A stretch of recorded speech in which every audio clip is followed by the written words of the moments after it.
Well, thank you very much. We have a big signing right now, and we have a tremendous industry where we're leading by a lot. It's the AI, artificial intelligence. I always thought it should be SI, supreme intelligence, but I guess somewhere along the line they decided on the word artificial, and that's okay with me. That's up to them. It's a massive industry. We're leading China. We're leading everybody by a tremendous amount. The electricity is being built by them in every plant. They're building the electricity. We're getting them rapid approvals. But they're spending trillions of dollars, and they can't, basically this has a couple of other things that are less important, but one of the things that it has is you have to have a central source of approval. When they need approvals on things, they have to come to one source. They can't go to California, New York, and various other places like Illinois with Pritzker, who's a totally unreasonable person. And they have to have, they're putting all this money in. It's a big part of the economy. And there's only going to be, I think, one winner here. I don't know if anybody agrees with that. I think most people agree, but there's only going to be one winner here, and that's probably going to be the U.S. or China. And right now we're winning by a lot.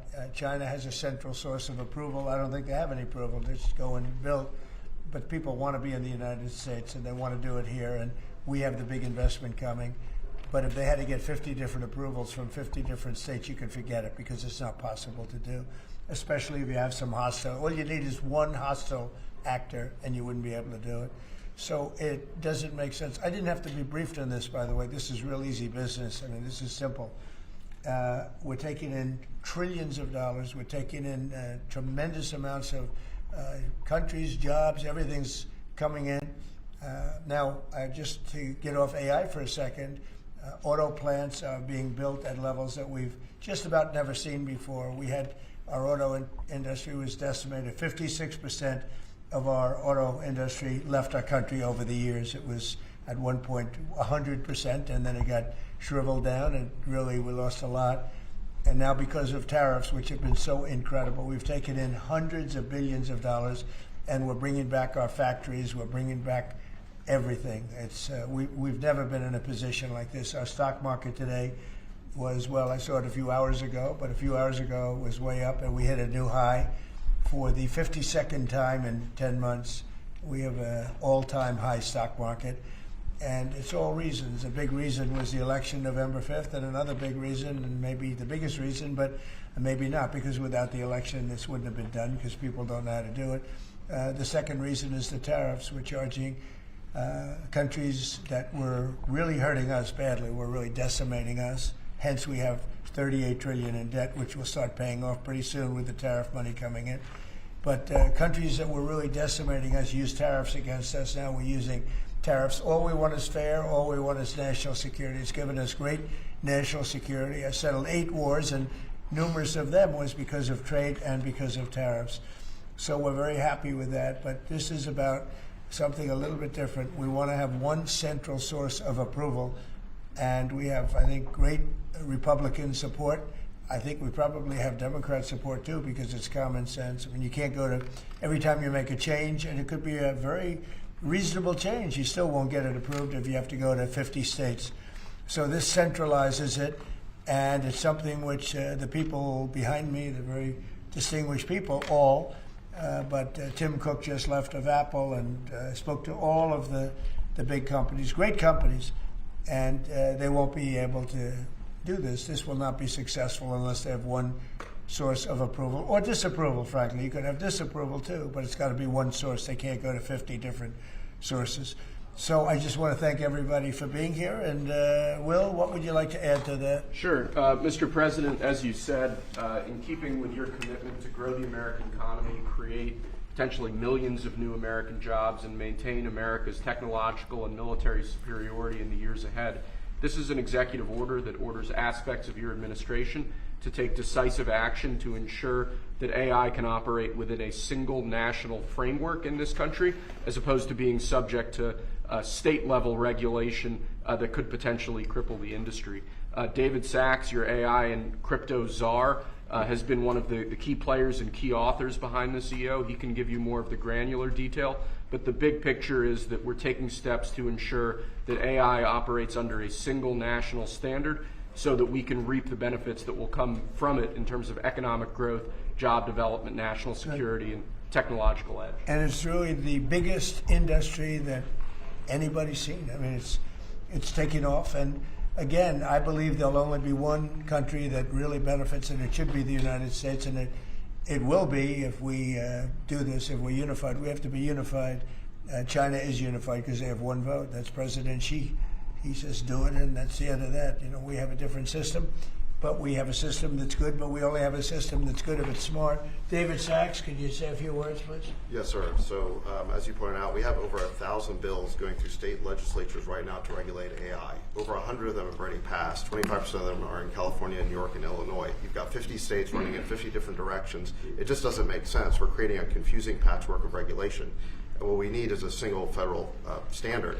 And that's what the CEO says, sir, is it basically states that the policy of your administration is to create that federal framework. We're going to work with Congress, like the chairman here of the Commerce Committee, Senator Cruz, and other members of Congress to define that framework. In the meantime, the CEO gives your administration tools to push back on the most onerous and excessive state regulations. We're not going to push back on all of them. For example, kid safety, we're going to protect. We're not pushing back on that, but we're going to push back on the most onerous examples of state regulations, sir.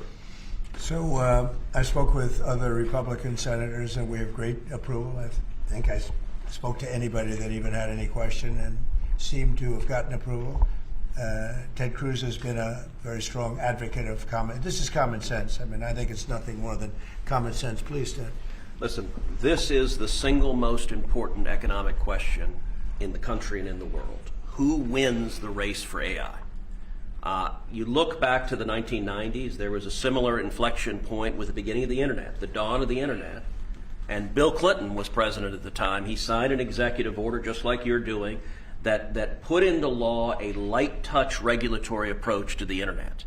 And the result was incredible economic growth and jobs in the United States. At the same time, the European Union took a very heavy-handed regulatory approach. Here's an amazing statistic, Mr. President.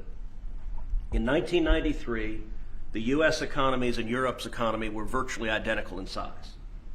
Today, America's economy is more than 50% larger than Europe's, and the two drivers of that are tech and the shale revolution.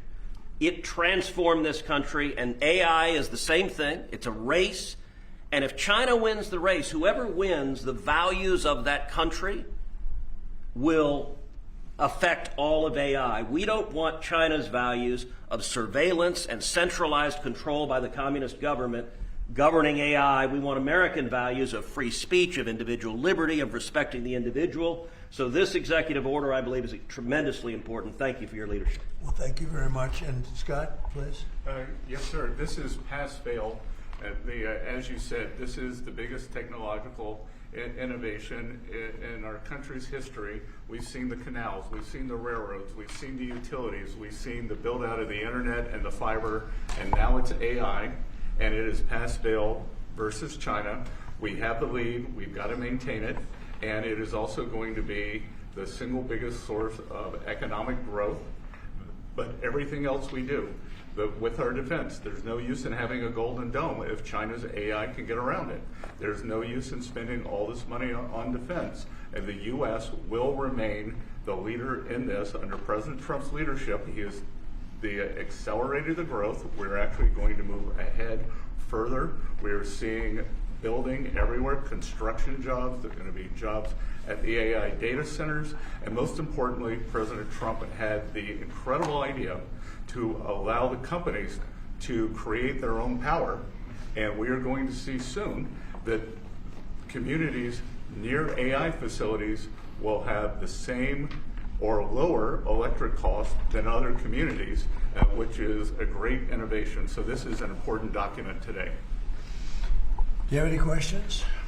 On this subject, President Trump, are you more worried about the U.S. winning the race for AI dominance with China or about AI's potential threat to humanity?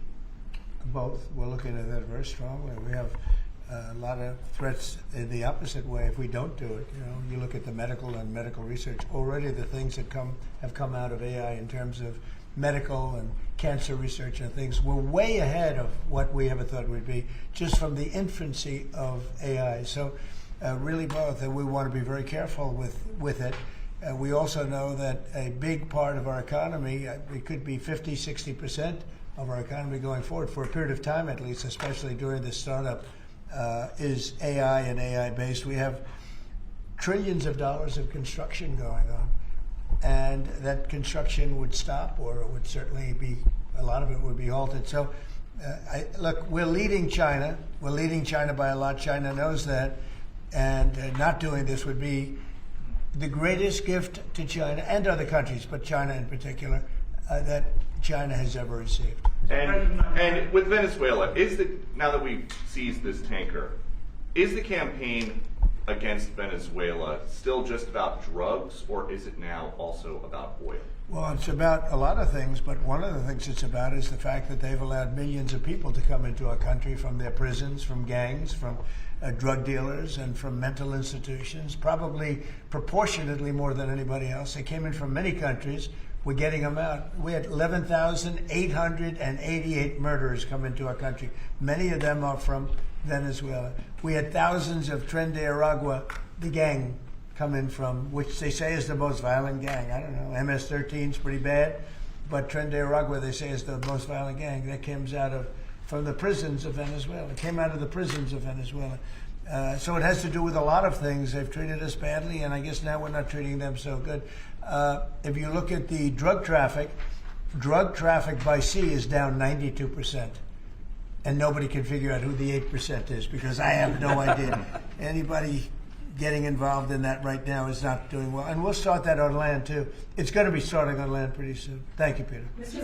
President, in Indiana, just a few moments ago, the Senate there rejected the congressional maps to redistrict in that state. A number of Republicans voted against that redistricting effort. You have spent a lot of time talking about this. The Vice President traveled to Indiana.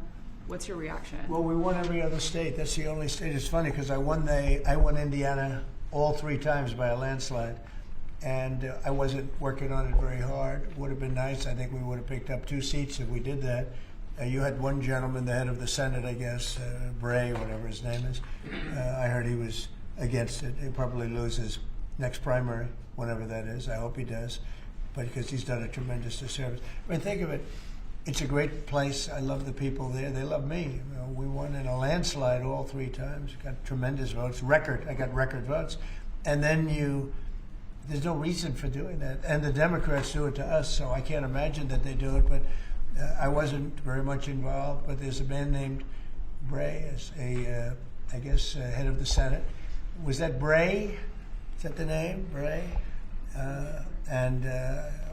I mean, I'm sure that whenever his primary is, it's, I think, in 2 years, but I'm sure he'll go down. He'll go down. I'll certainly support anybody that wants to go against him. Well, if I could ask you briefly about on AI and then a question on Ukraine. On the AI side, the flip side of what you've done today is what kind of agreements you can get with China, particularly on the national security threats posed by AI. During the Biden administration, there was a vague agreement on not using AI in the nuclear weapons complex. Tell us what you envision and what conversations you've had, if any, with President Xi on that topic. Well, relevant to AI? Yes. I speak to him a lot about it. I speak to him a lot, actually. I have a very good relationship with him, as you know. If you had another president, you would have had a big rare earth problem, and it turned out not to be a problem. They're purchasing tremendous amounts of the soybeans and our agricultural products now. We're getting along with them very well. No, we talk about AI quite a bit. We talk about everything quite a bit. Well, do you have specific one of the guardrails you're trying to put together with them? One of the things I talk to China about is the denuclearization of weapons. We'd like to see if we could stop that. I'm talking about nuclear weapons. I've spoken to China about that. I've spoken to Russia about that. And I think it would be something that we would want to do, and they would like to do, and I think Russia would like to do. They've said they won't join New START or a follow-on to New START. Well, that's what they've told you, but you know what they tell you is different than what they tell me. And I'm Ukraine, Mr. President, just briefly. You made a commitment to the Europeans back in July, if I remember right, to participate in some kind of a peacekeeping force should there be a peace agreement. You mentioned, I think, air support, intelligence, and so forth. Does that commitment still stand?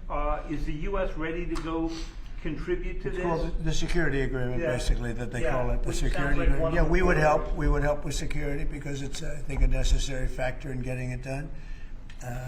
I thought that we were very close with Russia to having a deal. I thought we were very close with Ukraine to having a deal. In fact, other than President Zelensky, his people loved the concept of the deal. You know, we threw something out. This is the four-part deal that you... Well, there's 4 or 5 different parts. It's, you know, a little bit complicated because you're cutting up land in a certain way. It's not the easiest thing. It's sort of like a complex real estate deal times 1,000, right? But it's a deal that would have stopped the killing of thousands of lives every month. Thousands and thousands of lives, mostly soldiers, but as you know there's some bombs Are you being headed dropped. to sort of a Korea-like ceasefire there where you don't resolve? Well, there's a meeting on Saturday. We'll see whether or not we attend the meeting. We said we'll attend the meeting if we think there's a good chance of. They want me to attend. They want us to attend, and we'll be attending the meeting on Saturday in Europe if we think there's a good chance. And we don't want to waste a lot of time. We think it's negative. We want it to get settled. We want to save a lot of lives. As you know, in the past we spent. Could be $350 billion given it to Ukraine. You know, we got nothing in return, but we gave it to Ukraine. I ended up getting rare earth in return, even though I didn't spend money. And we are now selling weapons to NATO. We're not selling it to Ukraine. We're selling weapons at full price to NATO, as you know. They distribute those weapons probably to Ukraine for the most part. They're probably doing it to others also, but we're not involved in the war other than the fact that we are involved in a negotiation because people want us there. Ukraine wants us involved very much. Europe wants us involved. I have a great relationship with the countries of Europe. As you know, I took GDP. I took what they're spending as a percentage of GDP, but it was at 2 and they weren't paying, and now it's at 5, and everybody's amazed. But that 5% is. A lot of it's coming back to the United States. With that being said, I'd like to see the killing stop. 25,000 people died last month, soldiers, mostly soldiers, but some people also where bombs were dropped. But for the most part, 25,000 soldiers died last month. I would love to see it stop. And we're working very hard. It doesn't really affect the United States unless it got out of control. You know, a thing like that, as you probably know, because you are a professional, a real professional, which is something I don't say about a lot of other people, but you are a great professional. Things like this end up in third world wars. And I told that the other day. I said, you know, everybody keeps playing games like this. You'll end up in a third world war, and we don't want to see that happen. Mr. President, can you confirm that you have appointed a general to lead the stabilization forces in Gaza? What will be his mission, and how soon do you want to see? Well, we're working this very strongly on stabilization forces Gaza. in Yeah, Gaza? we're working very much on Gaza.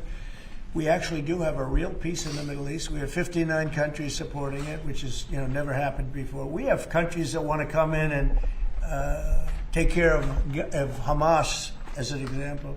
We have countries that want to come in and take care of Hezbollah in Lebanon, as an example. And I say, right now you don't have to do that. You may have to do that, but we have countries that are volunteering to come in and literally take care of the whole thing. We have a great peace in the Middle East. It's never happened before. And I think it's very strong, actually. And with Prime Minister Netanyahu, you're supposed to meet him end of this month. What's on the agenda? Well, we get along with him very well. He's been a wartime prime minister, certainly. We did a big thing when we went in with this very plane right here, this beautiful plane. We went in with those B-2s, and now I can use the word because it's been confirmed by the Atomic Energy Commission, we obliterated their nuclear capability, their potential. And their nuclear capability would have been there in about 2 months. I think it looked like it was, some people say 2 weeks. I don't know if it's 2 weeks, but a very short period of time. They were very close to having massive nuclear weapons. And these guys went in and they did a job. And that made peace possible because everybody was afraid of Iran. And now they're not afraid of Iran anymore. And Iran would like to make a deal with us. Your own national security strategy does not say obliterate, sir. It says set them back. Your intro does. Well, the Atomic Energy Commission said obliterated, and the people that have seen the site said obliterated, and frankly, Iran said it was obliterated. And to show you how accurate it was, and you know, I fight for the pilots because the pilots and those people went in there at great risk, and they hit every single target on every single bomb, and they did a lot of damage. And for them to be given anything less than 100% of the credit is unfair. So I will tell you, the Atomic Energy Commission said it's like gonzo. It's one person actually used the term obliterated, but Iran actually said that they probably can never go there again. They can probably never start there again. If they ever started, they'd probably choose a new site. But regardless, we took out the Iran nuclear site with great talent. No other country could have done that. No other country has weapons like we do, but no other country could have done that. We have the best weapons in the world. We have the best military in the world. And when we took out Iran, that allowed for peace. There's no way that, and I really have great respect for the King of Saudi Arabia, for the Emir. I'm friend with UAE. These are great people. These are actually great people and great leaders. There's no way they could have done a deal if Iran was not really nullified to a large extent. Iran is not the same country. Iran was a country that was feared by everybody. Now it's a country that's been very much downgraded. I'm sure they'll try and come back, and they're very capable people. Maybe they will, maybe they won't. They are reconstituting their missile program quite quickly. Well, you know, they can try, but it's going to take them a long time to come back. But if they do want to come back, and they want to come back without a deal, then we're going to obliterate that one too. You know, we can knock out their missiles very quickly. We have great power, and we helped Israel a lot. We were shooting down the drones. We were doing a lot of things for Israel. We did a good job for Israel. But Israel did a good job. They fought, and they all fought bravely. Look, that's a war. That's a vicious war. They're all vicious wars. When you write, hey, you covered a lot of wars. They're all vicious. We never saw a nice one, right? Right. They're all vicious. But that was a big fight. But the big thing was the knockout of the possible nuclear capability. And it was a complete knockout of nuclear capability. That doesn't mean that over the next 2 years or 3 years they're not going to come back or not going to try. I think they got hit so hard, they may talk about trying, but I don't think they want to try. And I can tell you that they would love to be able to make a deal with me. They would love to be able to make a deal with me. And I'd love to make a deal with them if we could. You know, we were not close, but not so close, but we were reasonably there for a deal with Iran before the bombing. And they would have been much better off if they made a deal. They could have had a deal. They could have had a deal where they would have been much better off. Look at what we've done. I mean, their place is blown up. Forget about the nuclear. The nuclear is gone, but they're look at the damage they've suffered, the death that they've suffered. They could have had a deal with nobody would have died, no buildings would have been down, nothing would have happened. We would have blown up their nuclear. That would have been it. They could have had a great deal, but they missed that opportunity. But they would like to make a deal right now. Iran would like to make a deal with me. Yes, please. Yeah, thank you, Mr. President. Do you think the Senate should confirm your nominee for Religious Freedom Ambassador, Mark Walker, in time for Christmas, as a Christmas gift to Christians around the world? Well, I don't know. I mean, I've heard good things about Mark. Why is something come up that I don't know about? Well, he was nominated in April, and he still hasn't received even a... Well, I'd like to see him. I mean, I'm hearing very good things about him, so I thought by asking that question, something new came up. There's breaking news about Mark Walker. I'd like to see him. I've always found him to be a high-quality person, frankly. Yeah, I'd like to see that happen. I will say John Thune, though, has done a good job. He's approved. He's gotten hundreds of people approved. We have a roadblock with the Democrats. They're just obstructionists, that's all. That's all they're good at is obstructing. They're not good at creating. They're only good at obstructing and wanting open borders and men and women's sports and transgender, all things that transgender for everybody, all things that people don't want. And they're obstructionists. They're doing that with health care. We have a great health care proposal where we pay all of the hundreds of billions of dollars that the insurance companies have been making. Their stock is up 1,700%. And by the way, the stock market today hit another high. 52 times we hit a high in a 10-month period. That's during my second presidency. And It's been amazing. Nobody's seen anything like it. We had the greatest economy in history in my first term. I think we're blowing it away right now. I think we're blowing it away. And again, prices were the highest they ever were. Inflation was the highest in 48 years, or I think ever. They say 48 years. The press says 48 years. I'll accept that, but I think it was the highest inflation we've ever had under the past administration. We had the highest prices. We have high inflation, you have high prices. Prices are coming way down. Energy is coming way down. Gasoline is hitting now $1.99 in a couple of states, and it's way down. Gasoline is way down.